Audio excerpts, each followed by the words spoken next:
દેશભરની પ્રતિષ્ઠિત એન્જિનિયરિંગ પ્રવેશ પરીક્ષા જોઈન્ટ એન્ટ્રાન્સ એક્ઝામિનેશન મેઇન્સના બીજા અને અંતિમ તબક્કાનું પરિણામ જાહેર થતાં વિદ્યાર્થીઓમાં ખુશીની લહેર જોવા મળી છે.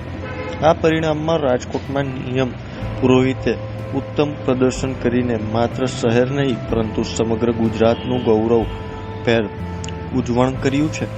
નિયમે 100% મેળવીને ઓલ ઇન્ડિયામાં 16મો રેન્ક હાંસલ કર્યો છે, જે રાજ્ય માટે ગૌરવની વાત છે. ખાસ વાત એ છે કે ગુજરાતમાંથી 100% મેળવનાર તે એકમાત્ર વિદ્યાર્થી રહ્યો છે.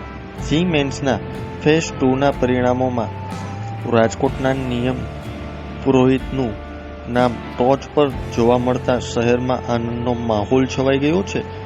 અગાઉ પ્રથમ ફેઝમાં પણ રાજ્યમાં મોખરે રહેલા નિયમ બીજી વખત પણ પોતાની પ્રતિભાને પરચો પાડી સ્ટેજ ટોપ બન્યો છે.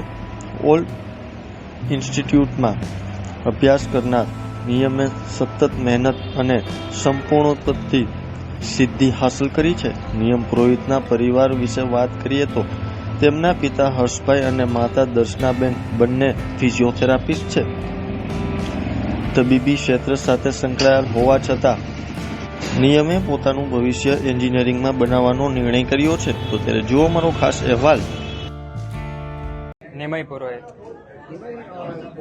और गुजरात में तुम्हारा फर्स्ट नंबर आया और इंडिया में बोले तो 16 रैंक आया, किस तरह से मेहनत की थी, क्या करें?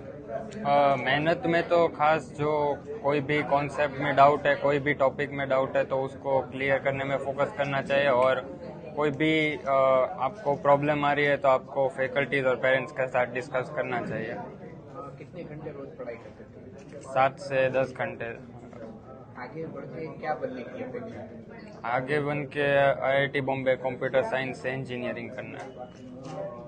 तुम पढ़ाई करते थे, तुम्हारे माता पिता किस तरह से सहयोग करते थे और कितनी पढ़ाई करने के बाद कितने परसेंटेज, क्या कहोगे? माता पिता का मेन सपोर्ट यही था कि कोई भी अगर डाउन फील करते हैं, खराब नंबर आने के बाद फिर इमोशनली डाउन है तो फिर मेंटली सपोर्ट करते हैं। अन्य स्टूडेंट को क्या सलाह देना चाहोगे, किस तरह से पढ़ाई पे फोकस करना चाहिए? मोबाइल अभी ज़्यादातर युवा यूज करते हैं, उसके लिए क्या कहना चाहोगे? अन्य स्टूडेंट्स के लिए यही होगा कि आपको कोई भी प्रॉब्लम्स आ रही है तो उसको सॉल्व करने में फैकल्टीज़ के साथ डिस्कस करना चाहिए। कोई भी कॉन्सेप्ट क्लियर नहीं है तो फैकल्टीज़ को कहना चाहिए और मोबाइल फ़ोन जितना हो सके उतना कम यूज़ करना।